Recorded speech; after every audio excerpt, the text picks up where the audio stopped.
Horror games are in a strange place. Resident Evil continues to push the genre towards more of an action shoot-'em-up feel, and Dead Space is something of a sci-fi epic. We're left with a strange lack of gritty, realistic horror games to scare our pants off. Enter Saw, a series based on the popular films that lets you put a little torture porn right in your living room.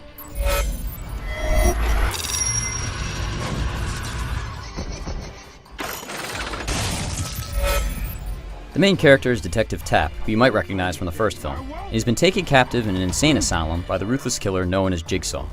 This villain doesn't kill his victims, instead he forces them to participate in horrible games that lead to murder, suicide, and all manners of grisly acts. The game certainly looks like the films, and in a nice touch, Tobin Bell provided his muffled voice as the antagonist. Hello, Detective Tapp. I want to play a game. The game was made with the Unreal Engine, and it graphically depicts plenty of grimy detail with only some instances of texture pop-in, and only slightly repetitive visuals.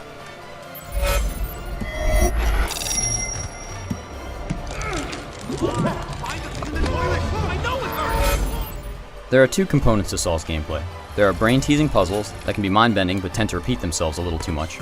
And then there's the combat with the other members of the asylum who are also playing a game, and they win by killing you. But the combat feels rough and sometimes unresponsive. It isn't horrible, but it doesn't live up to the gameplay found in, say, Condemned or Dead Space.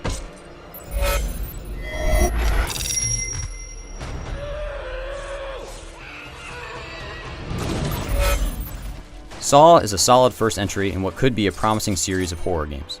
I gave it a 7.5.